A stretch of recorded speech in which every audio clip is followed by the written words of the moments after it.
Obrigado, Willi. E como a gente diz que nada é por acaso, e quando o nosso irmão Willi fala de facilidades, a nossa palestra de hoje nos traz um personagem da nossa doutrina que nunca teve facilidade na vida e construiu uma obra maravilhosa. Deixou um lastro de bondade, de compreensão, de indulgência, de perdão, que poucos seres humanos no mundo conseguiram deixar. E hoje nós temos o nosso irmão Carlos Ferreira, que vai exatamente falar desse personagem. E como eu disse aqui em off para eles, antes já tinha até avisado, se ele entender que 45 minutos, que é o tempo base, é pouco, a gente vai produzir um outro domingo, porque esse personagem merece muito mais. Carlos, obrigado pela ajuda e fique à vontade.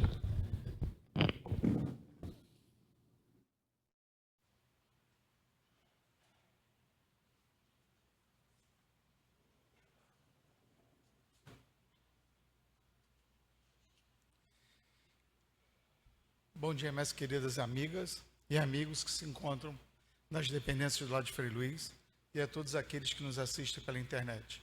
Que nós tenhamos um domingo de muita luz, de muita paz e muita vibração positiva.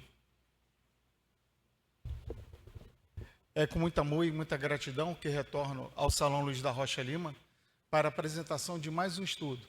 E hoje nós vamos falar sobre esse espírito de escola que mais uma vez reencarna no planeta Terra para nos ensinarmos mais uma vez a lei do amor. Parece que nós, em 2025 anos atrás, Jesus nos ensinou o que era o amor e a gente parece que esqueceu. Então, Jesus vem enviando seus mensageiros para que nos ensinem isso, o amor. E é justamente isso que Chico vem nos fazer, vem nos ensinar o amor, de uma forma bem simples e muito objetiva. Basta nós querermos e termos a vontade que nós praticamos o amor. E é assim que Chico nos mostra, através das suas palavras, através dos seus gestos, através da sua fraternidade, através da sua caridade, através do acolhimento ao próximo e principalmente da sua humildade. E mesmo sabendo do potencial mediúnico que ele tinha, ele sempre se fazia o menor para que outros médios e outras pessoas pudessem aparecer. Mas antes de falarmos sobre Chico Xavier, nós temos que observar o nome, Chico. Então, qual é o mistério desse nome? Nós vamos observar que a letra C, ela apresenta um destaque maior do que as outras letras. Por que isso? Porque é um agradecimento ao Cristo. Porque, mais uma vez, o Cristo confia em Chico essa missão de trazer à humanidade o verdadeiro amor, o amor divino. E quando nós observamos a palavra Xavier, nós vamos ver que um traço do X ele é mais prolongado do que o outro. O que isso significa? Significa quando o X é colocado de pé, que nós lembremos da cruz. E justamente a cruz é para nós lembrarmos da lei do amor. O eixo vertical é amar a Deus sobre todas as coisas, e o eixo horizontal é amar o próximo como a ti mesmo. Então, quando todo o ser humano terreno amar um ao outro, todo o rebanho estará junto. E quando todo o rebanho estiver junto, o pastor está feliz. E quem é o nosso pastor? É o nosso mestre, o nosso guia e o nosso modelo Jesus. E assim Jesus vai cumprir a sua palavra perante Deus. Bom, Chico Xavier ele nasce no dia 2 de abril de 1910, numa cidade ao norte de Minas chamada Pedro Leopoldo. No dia em que Chico nasce, o céu estava completamente azul e muitas garças voavam, batendo as suas asas e espalhando as flores dos lírios, o perfume dos lírios que se encontravam ali no lago da Fazenda Modelo. As pessoas narram que quando Chico passava por elas na rua ou quando ele entrava em algum recinto, eles sentiam um perfume de flores. E quando eles chegavam para Chico e perguntavam, Chico, esse perfume está vindo de você? E ele sempre falava, não, meu nego, deve ter sido alguém muito perfumado que passou por aqui, ou alguém com um buquê de flores. Ele poderia muito bem dizer, não, sou eu, o perfume está sendo exalado por mim. Né? E nós temos um personagem muito importante na vida de Chico, que é o seu Rômulo Joviano. Seu Rômulo Joviano, ele vai ser o chefe de Chico na Fazenda Modelo. E ele é o primeiro patrão de Chico que vai pedir os documentos de Chico para assinar, assim, pela primeira vez a carteira de trabalho de Chico. E aí ele encontra uma coisa muito interessante. Na certidão de Chico Xavier, todo mundo conhecia ele como Francisco Cândido Xavier, mas na certidão está escrito Francisco de Paula Cândido. O que houve? Um amigo do pai de Chico vai registrar o Chico no cartório. Mas quando ele chega lá, ele esquece o nome do Chico. Mas como esse senhor, ele é um católico, fervorento, e os pais de Chico também são católicos, e o dia 2 de abril é um dia voltado a São Francisco de Paula, ele coloca o nome de Chico como Francisco de Paula Cândido. Mas ele comete um segundo erro, que é o nome da mãe de Chico. Não é Maria São José de Deus, é Maria João de Deus. Esse sobrenome ela recebe devido ao hospital onde que ela nasce. Bom, vamos seguir. Do lado esquerdo nós temos o seu João, que é o pai do Chico, e do lado direito a Dona Maria, que é a primeira mãe do Chico. Chico foi o 7º filho de um total de 9 da família. Em 1914, Dona Maria desencarna, seu João Cândido tinha que trabalhar, não tinha como cuidar dos 9 filhos, e ele distribui os filhos entre seus familiares. E Chico vai ficar com sua madrinha, Dona Dona Rita de Cássia. Sua madrinha é uma pessoa muito amável, muito carinhosa, que tratava todas as crianças muito bem, principalmente os seus afilhados. Mas não é isso que vai acontecer com Chico. Chico ele é surrado 3 vezes ao dia por sua madrinha e ainda toma algumas garfadas na região do abdômen. E quando ela chamava o Chico e Chico demorava a vir, e ele dizia, e ela perguntava, por que você demorou? E ele falava, eu demorei porque eu estava conversando com minha mãe ou com outros espíritos.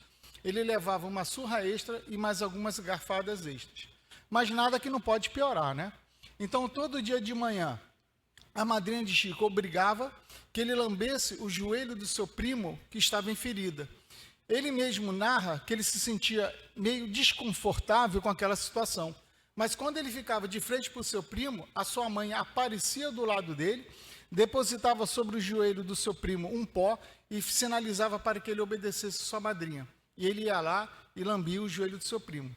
Depois de algumas semanas, o joelho ficou completamente curado. É no fundo da casa, onde que ele morava com sua madrinha, no quintal, que ele conversava com sua mãe e com vários outros espíritos. E ele sempre falava com sua mãe tudo aquilo que ele passava. E sua mãe sempre pedia que ele tivesse paciência e continuasse obedecendo a sua madrinha, que ela era uma pessoa muito boa. Mas chega um dia que o copo d'água de Chico transborda. Chico não aguenta mais e vira para sua mãe e fala, mãe, me leve junto com você que eu não estou aguentando mais. E a mãe dele fala, meu filho, calma que Jesus está providenciando um anjo para te ajudar. Ué, Carlos, mas você falou que a madrinha dele era muito boa, como que ela fazia isso com ele? O próprio Chico nos relata que sua madrinha era uma médium, mas uma médium vigilante. E o que acontecia? Os espíritos infelizes utilizavam-se dela para poder impedir com que Chico fizesse sua missão. Ou seja, o objetivo deles era matar Chico Xavier. Bom, Chico Xavier é matriculado no colégio público em Pedro Leopoldo, o Colégio São José fica no centro de Pedro Leopoldo. E ali Chico, quando chega na 4ª série, chega o comando do governo estadual de Minas, que haveria um concurso sobre uma redação em homenagem ao centenário da independência do Brasil. Chico se prepara para fazer a redação, quando surge um homem ao lado do Chico dizendo que vai lhe ajudar na redação. Chico fica meio assustado, porque nunca tinha visto esse homem, e escuta tudo aquilo que o homem lhe dita. E ao final de alguns dias, chega em Pedro Leopoldo a notícia de que Chico Xavier teria ficado em 3º lugar na redação. A cidade toda fica em festa, o colégio fica em festa, mas na sua sala, uma amiga levanta a dúvida, dizendo que Chico teria levado a redação pronta para dentro de sala. Então ela desafia o Chico, olha, você faz o seguinte, você levanta, vai ao quadro, eu vou dar um tema e você vai dissertar sobre esse tema. Chico fica meio temoroso, mas esse senhor surge de novo ao lado do Chico e fala: aceite o desafio que eu vou lhe ajudar. Chico, naquela época, com 11 anos, vai ao quadro negro. A menina fala que quer que ele faça uma dissertação sobre a areia. Em alguns poucos minutos, Chico Xavier vai e disserta sobre a areia. Ao final da dissertação, a professora olha para o quadro, observa que, em tão pouco tempo, e uma criança de 11 anos não tinha condições de ter feito uma redação daquela profundidade. Então, ela percebe que ali existia alguma coisa de sobrenatural. Pede para que o assunto seja encerrado e que ninguém mais comentasse sobre Chico Xavier. E aí chega a Dona Cidália. Como que acontece? Como que Dona Cidália entra na vida de Chico Xavier? Seu João gostava de tocar uma viola e gostava de cantar, né? Então ele prepara uma serenata para Dona Cidália. E quem participa da serenata? Chico Xavier. Chico Xavier vai cantar junto com seu pai para Dona Cidália. Dona Cidália não tem como, se apaixona por Chico, se apaixona pelo seu João e resolve e aceita o casamento. Só com uma condição, né, que todos os seus filhos fossem morar com eles sobre o mesmo teto. Então, ali ela já começa a demonstrar um carinho, um amor em potencial para Chico Xavier, como se Chico Xavier fosse seu verdadeiro filho. E da mesma forma, Chico absorve o amor dela e a considera como sendo sua segunda mãe. Mas, infelizmente, né, alguns anos depois, Dona Cidália desencarna. E no dia do velório da Dona desencarna, o próprio Chico diz que foi a noite mais angustiante da vida dele, porque ele observa do plano astral todo o processo de desencarne dela, todo o processo de rompimento de laços fluídicos. E quando o último laço se rompe e ela observa que Chico tinha acompanhado tudo, eles se cumprimentam e assim ela parte para o plano espiritual. Dona Cidália, ela foi a grande confidente de Chico, porque naquela época as pessoas pouco conheciam do espiritismo. Então, quando Chico falava que ele conversava com os espíritos, que ele via os espíritos, sempre achavam Chico um menino maluquinho. E ela sempre falava para o Chico: Chico, você pode falar comigo, que eu vou manter tudo em segredo. Eu não vou falar nada para ninguém, e muito menos vou achar que você é um menino maluquinho. E o grande start da mediunidade de Chico começa justamente com o processo obsessivo da sua irmã Tiquinha, né? Seu João se vê em apuros, chama muitos amigos para ajudar, nenhum amigo consegue ajudar, e aí surge o nome de José Perácio. Seu João liga para a família Perácio, a família Perácio vai a Pedro Leopoldo, eles observam e identificam que Tiquinha estava sob um processo de obsessão. Realizam ali várias reuniões, e na última reunião conseguem um êxito de desobsessão da irmã de Chico.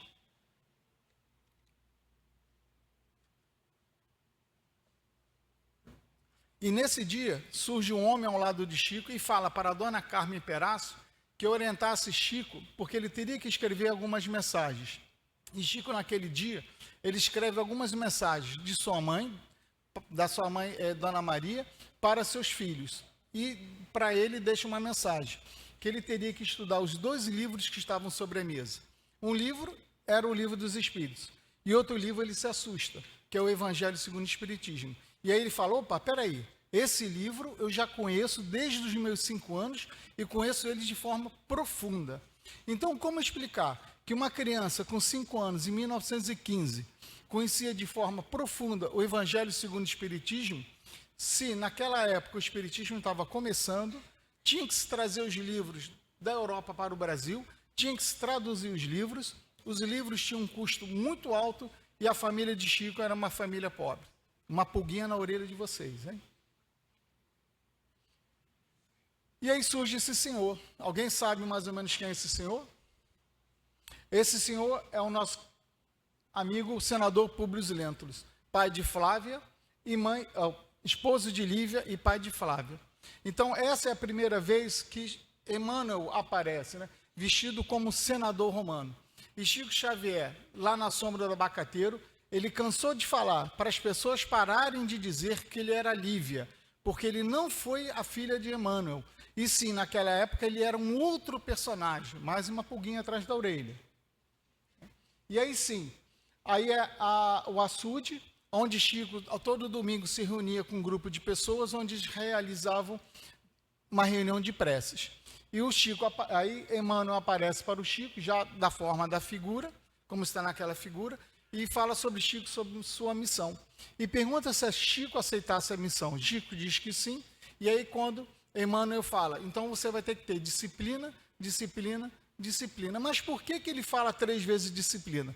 Quando a gente olha para a religiosidade, a gente vê que a religiosidade tem 3 pilares: Deus, o próximo e você mesmo. Então, a primeira disciplina era a disciplina de Chico para com ele mesmo. A segunda disciplina seria a disciplina de Chico para com o próximo. E a terceira disciplina seria a disciplina de Chico para com a espiritualidade. Então, em prol da mediunidade, Chico trabalha mais de 21 horas por dia. Chico sai do seu emprego, vai para o centro espírita e ali ele trabalha até a última pessoa a ser atendida. Depois que o centro espírita fecha as portas, é que Chico vai para casa. Isso lá para as 3 horas da manhã, 4h30 da manhã. E Chico ainda leva um grupo de amigos para a sua casa. Lá eles passam um cafezinho, comem um pãozinho de queijo, rola alguma resenha sobre alguns causos e Chico vai dormir lá para as 6 horas da manhã. Quando é 7 horas, o Chico acorda, todo serelepe, para poder ir para a sua rotina de trabalho diária. Mas naquela época o Chico já apresentava vários problemas de saúde. Já tinha um problema no seu couro cabeludo, já tinha um problema das suas vistas, já tinha um problema da sua insuficiência respiratória, devido aos fios de algodão que ele inspira quando ele trabalhava na época da infância na companhia têxtil, tinha um problema dos rins e tinha um problema da hérnia umbilical, que foi de origem das garfadas que ele levou da sua madrinha. No começo, é a Dona Carme que vai orientar Chico Xavier dentro da doutrina espírita, explicar o que é o espiritismo, o que é psicografia, porque naquela época o espiritismo era muito pouco divulgado, né?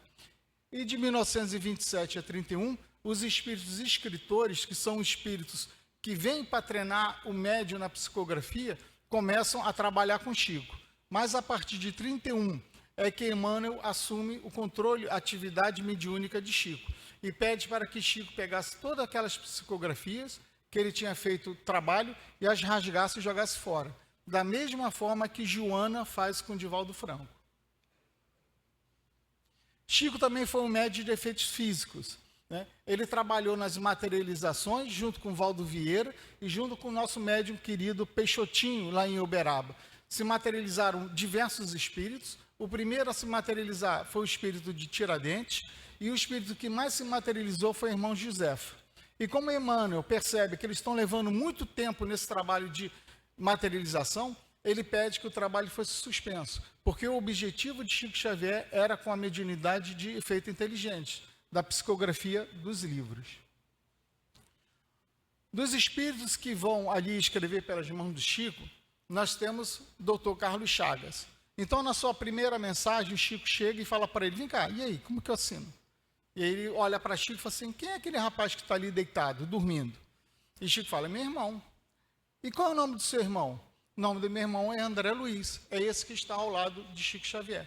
Então, o Dr. Carlos Chagas vira para Chico Xavier e fala, então, a partir de hoje, você vai assinar como sendo André Luiz. Então, Chico confirma que realmente, né, o espírito que usava o pseudônimo de André Luiz era o Dr. Carlos Chagas. Um outro espírito que vai escrever pelas mãos de Chico é a nossa querida Irma Rocha. Irma Rocha, ela era casada com Arnaldo Rocha, que era um ateu de carteirinha. Um belo dia, Chico estava caminhando com Arnaldinho pela rua e Irma aparece na frente de Chico.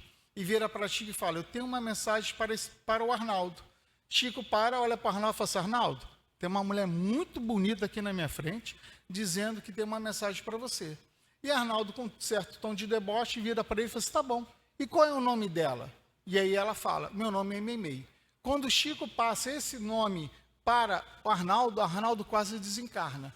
Por quê? Meimei era um apelido que o Arnaldo deu para a Irma, e apenas os dois tinham conhecimento desse nome. Então, a partir daquele momento, o Arnaldo abandona o ateísmo, se converte ao espiritismo e passa a ser um grande auxiliar de Chico Xavier.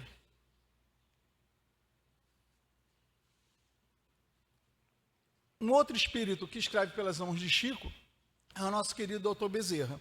Então, ele vai passar para Chico vários receituários médicos. Chico chega no centro espírita, abre a sessão, vai para uma sala, lá fica por 2 a 3 horas recebendo as receitas, e depois ele retorna ao salão principal, e ali ele distribui as receitas.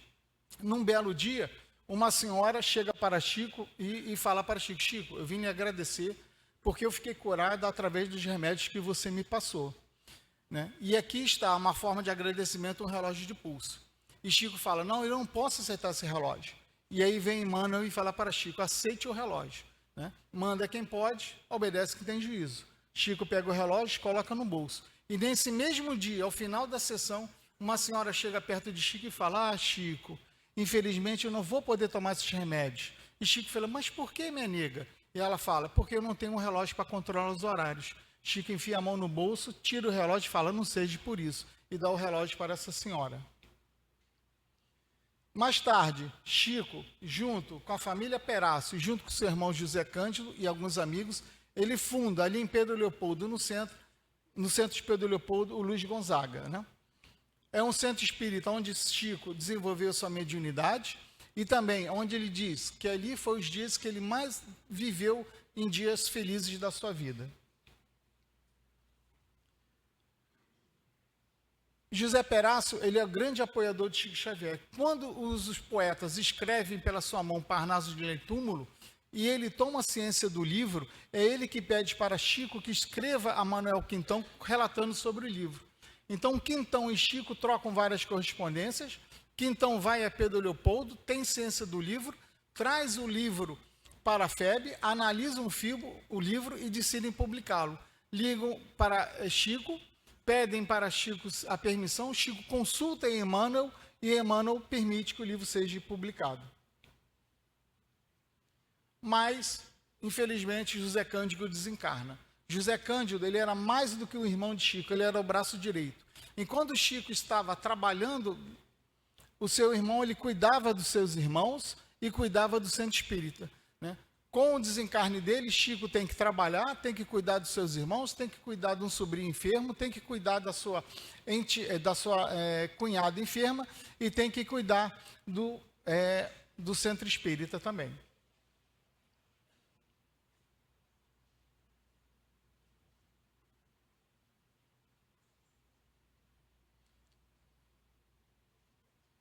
Só volta aqui para ver se tem. Isso. E quando Humberto de Campos escreve pelas mãos de Chico Xavier o livro Brasil, Coração do Mundo, Pátria de Evangelho, esse livro alcança uma grande venda e chega às mãos da família de Humberto de Campos. A família de Humberto de Campos identifica que ali era escrita do seu filho, né? Consultam um advogado e o advogado induz eles a entrarem com processo contra Chico, pedindo direitos autorais. Quando chega no dia da audiência, Chico apresenta todos os documentos que ele tinha registrado em cartório, dizendo que toda a venda dos livros ele era distribuído para orfanatos, para creches, para asilo e para as federativas. Com isso, o juiz ele indefere o pedido da família de Chico, mas no final, a mãe de Humberto de Campos abraça Chico muito emocionada e, entre choros, agradece a Chico por Chico ter mostrado para ela que seu filho ainda continuava vivo, em outro plano de existência, mais vivo. E mais tarde, Chico, junto com Arnaldo Rocha, vão fundar ali em Pedro Leopoldo também, no centro, o Centro Espírita Meimei, né? Que era um centro voltado para receber os espíritos e, através do processo de psicofonia, poder ajudá-los. E esses diálogos, eles eram gravados nesse gravador. Esse gravador foi um gravador dado por Carlos Pastorino a Arnaldo Rocha. E mais tarde, Arnaldo Rocha pega todas as transcrições das reuniões e entrega a Vantuil de Freitas, que era o presidente da FEB. Vantuil de Freitas analisa tudo, acha tudo muito interessante e aí surgem os 2 livros, Vozes do Grande de Além e Instruções Psicofônicas. Mas em 1959, Chico parte para Uberaba. Sobre o conselho de Emmanuel, porque em Uberaba ele trabalharia melhor a sua mediunidade e poderia dar uma assistência melhor às pessoas. Mas havia outras coisas por trás, né? Havia o clima, que já estava prejudicando muito a sua saúde. Também já havia o problema da perseguição, porque o paróquio local perseguia o Chico e, através dos alto-falantes, ele cutucava o Chico e falava mal da doutrina espírita. E tinha as pessoas que batiam à porta da sua casa, independente do horário e de que dia de semana fosse, causando um grande transtorno para seus familiares. E o pior de todos foi a vergonha causada pelo seu sobrinho. Seu sobrinho, irmão de Tiquinha. Seu sobrinho era o irmão potencialmente de psicografia, mas entregue aos vícios. Era um médium invigilante. Então, esse paróquio, ele vê uma oportunidade de subornar o seu sobrinho para que ele fosse na imprensa falar mal de Chico. E ele vai na imprensa, fala muitas inverdades de Chico. Chico, quando tem ciência disso, a sua saúde fica muito debilitada. O seu sobrinho, quando sabe disso, sente muita mágoa, muita depressão e retorna na imprensa para se desmentir. E ele entrega o paróquio que o subornou para poder falar tudo aquilo. O seu sobrinho entra num processo de depressão, se entrega aos vícios, é internado no hospital, mas infelizmente acaba desencarnando. Em Uberaba, ele vai fundar 2 centros espíritas. Um que é a Comunhão Espírita Cristã, que mais tarde ele deixa e vai se dedicar somente ao grupo espírita da prece. Quando ele está no centro espírita, o seu sobrinho, Eurípides Eugênio, vai buscá-lo. Eurípides já é formado em odontologia, já tem o seu carro, então ele vai pegar o Chico no centro para levar para um outro lugar, um sítio onde se ficava o abacateiro. Então é nessa sombra do abacateiro que o Chico, junto com outras personalidades do Espiritismo, falavam sobre o Evangelho segundo o Espiritismo.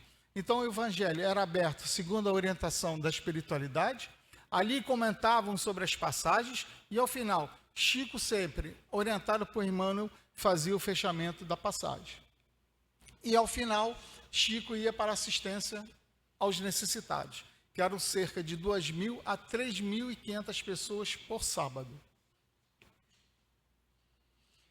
Bom, o espírito de Emmanuel e André Luiz, eles preparam uma viagem internacional de Chico e Valdo Vieira para o exterior, para que lá eles pudessem divulgar a doutrina espírita.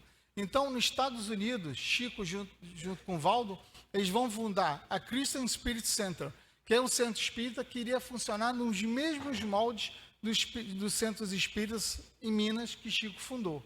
E depois ele vai à Inglaterra e lá ele percebe que o estudo da mediunidade e a prática da mediunidade já estavam muito bem desenvolvidos. Lá nos anos 70, os espíritos encarnados começam a escrever pela mão de Chico as cartas consoladoras. Então, as mães que iam no centro espíritas, elas recebiam essas mensagens. E elas ali identificavam coisas que somente existiam entre as famílias deles. Então, não era nada que Chico pudesse ter ciência, Tanto que a Universidade Federal de Minas faz um estudo sobre essas cartas e 98% das cartas são ditas com cartas verídicas. Os outros 2%, os fatos que estão narrados, os familiares não lembram e as pessoas que poderiam lembrar dos fatos já tinham desencarnado. E as mães sempre agradeciam a Chico, porque Chico ali com aquelas cartas, com os conteúdos, comprovavam que os espíritos continuavam ainda vivos. E o Caio Ramaciotti nos diz que um belo dia, Chico Xavier fecha o centro espírita e devido à emoção dessas cartas todas ele provocava, ele sentava e chorava de forma copiosamente, de tanta era emoção que ele sentia. O jornalista Saulo leva Chico para o programa, para a Rede Tupi de São Paulo, antiga Rede Tupi de São Paulo, para fazer o programa Pinga Fogo. Então, Chico vai numa primeira vez, esse programa só tinha 1h30 de audiência e chega a mais de 3 horas de programação. E Chico responde a vários jornalistas sobre os mais diversos assuntos. O programa faz tanto sucesso que Chico é chamado aí uma segunda vez. E pela segunda vez, o programa passa de novo de 3 horas e também atinge o maior pico de audiência numa televisão ao vivo no Brasil. Em 1981,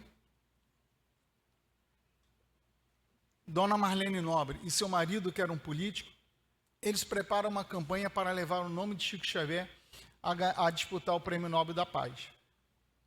Milhares de pessoas participam assinando as manifestações, os livros, E o objetivo do Prêmio Nobel era o trabalho assistencial de Chico.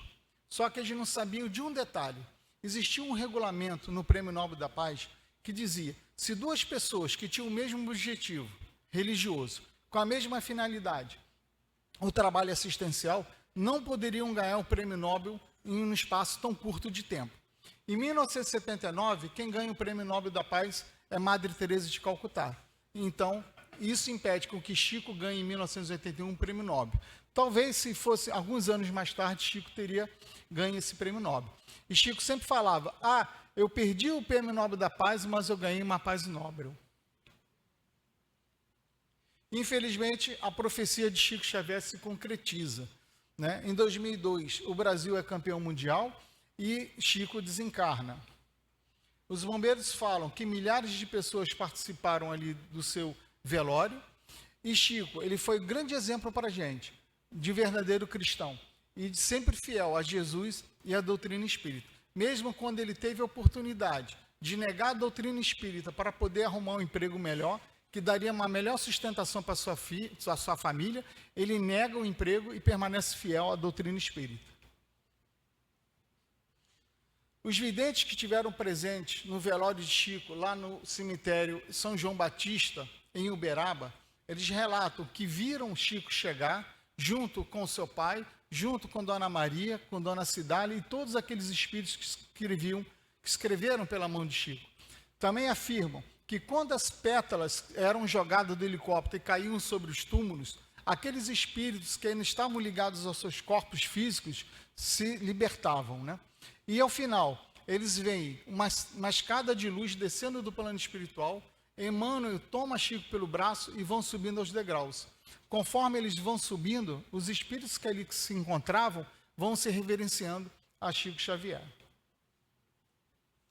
Mas falar de Chico sem trazer alguns causos de Chico não é falar de Chico Xavier.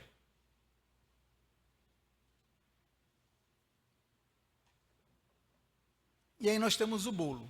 Chico Xavier era uma pessoa que gostava muito de um bolo e gostava muito de fazer um bolo.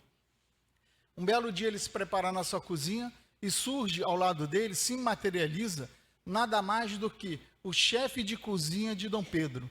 E ele ensina ao Chico o bolo preferido de Dom Pedro. Chico faz o bolo e todos aqueles que estavam na casa do Chico, que experimentam um bolo, concordam que aquele bolo era um bolo muito delicioso. Um outro caso de Chico é que Chico era o captador de pensamentos. Então, das duas, uma: se você estivesse do lado do Chico, você tinha que vigiar muito bem o seu pensamento, ou você tinha que fazer igual um Magneto, usar um capacete, né? Então, um belo dia, Chico estava em Uberaba, né? Estava lá fazendo a distribuição aos necessitados, e tinha uma senhora próxima de Chico. E aí ela pensa a seguinte coisa: nossa, quanta gente feia, quanta gente mal vestida, quanta gente suja, quanta gente fedendo. E Chico para a assistência, chama a atenção dela e fala: minha nega, quem dera se todas essas mulheres tivessem tido a mesma mãe que você teve. A mulher toma um susto e Chico continua assistindo as suas pessoas. Geraldo Lemos também narra vários casos envolvendo ele, em que Chico chamava a atenção dele, ou dava aquele olhar 43, e no livro Diretrizes Espirituais do Centro Espírita, no capítulo 6, tem uma passagem que ocorreu no Centro Espírita de Meimei. Um outro muito interessante foi um tiro fluídico que Chico Xavier levou. Então, Chico estava andando pela rua, se depara com uma falange de espíritos infelizes. O chefe dessa falange pega uma arma e atira na direção de Chico. E esse tiro pega no ombro de Chico. Chico vai ao chão, Emmanuel surge, Chico fica meio chateado e fala para Emmanuel: por que vocês não estavam aqui para me proteger? Aí Emmanuel fala assim: Chico, realmente a gente não estava aqui, mas você foi protegido. E Chico fala assim: mas se vocês não estavam aqui, quem me protegeu? E aí ele revela para Chico: quem protegeu você foram o espírito das mães de todos aqueles filhos que você foi visitar no presídio. Ou seja, quando a gente pratica a verdadeira caridade, a caridade do coração com amor, sem nenhum interesse, aqueles espíritos afins daquela pessoa também passam a nos proteger. Bom, Chico deixa mais de 535 livros publicados e mais livros que estão guardados com seus amigos de confiança, esperando sua autorização para poderem ser publicados. Chico também nos deixa gravações em áudios, gravações em vídeos e várias mensagens. Chico, de forma direta e indireta, participa da fundação de hospitais, de centros espíritas, de asilos, de orfanatos, de creches e de casas de repousos. Essas são fotos do cemitério São João Batista em Leopoldo. Do lado direito, a gente vê o túmulo de Chico protegido por grades. Isso é para evitar que houvesse uma segunda tentativa de violação ao seu túmulo. Em Uberaba, eles também montam um memorial para o Chico Xavier, né? E do lado direito é a casa de Chico Xavier em Uberaba. Lá vocês são muito bem recebidos por Eurípides Eugênio, que é o filho adotivo de Chico Xavier, e o próprio Chico. Lembram do João Cândido, que era o seu irmão, né, que era seu braço direito, que desencarna? O próprio Chico Xavier afirma que Eurípides Eugênio era a reencarnação do seu irmão João Cândido. E é importante nós termos a criação do memorial, para a gente manter viva na memória todas aquelas pessoas que participaram da doutrina espírita, a contribuição que eles tiveram para a doutrina espírita, o seu legado, para que as outras pessoas que vêm atrás, que eles possam ver, que eles possam ter ciência do que aconteceu, né? E aí nós percebemos, né, ao longo dos seus 90 anos, como Chico, de uma forma tão amorosa, de uma forma tão caridosa, conseguiu levar o amor para todos nós. Infelizmente, nós pegamos o egoísmo e o orgulho e colocamos acima da lei de amor. E isso daí a gente tem que começar a mudar. A gente não pode mais deixar o egoísmo e o orgulho acima da lei do amor, né? Essa é a nossa grande mensagem para a gente poder refletir em casa. Bom, nós consultamos todos esses palestrantes para poder montar o trabalho. Essas foram todas as bibliografias utilizadas para podermos montar também a palestra. E recorremos a todo esse audiovisual, palestras, entrevistas e filmes sobre Chico Xavier.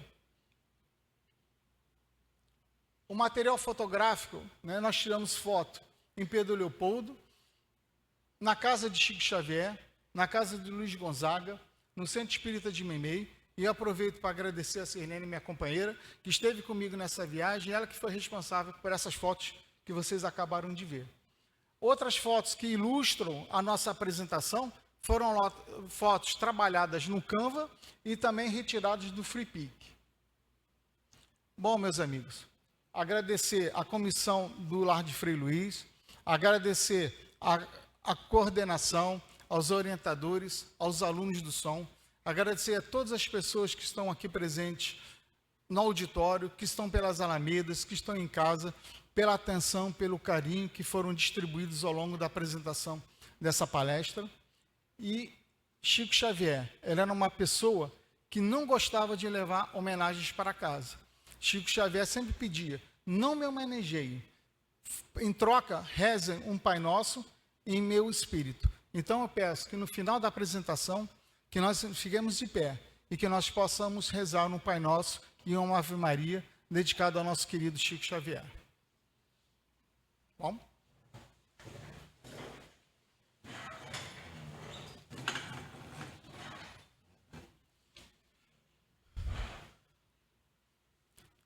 Eu vou começar só com o Pai Nosso, porque cada um tem uma forma de rezar seu Pai Nosso diferente, tá bom?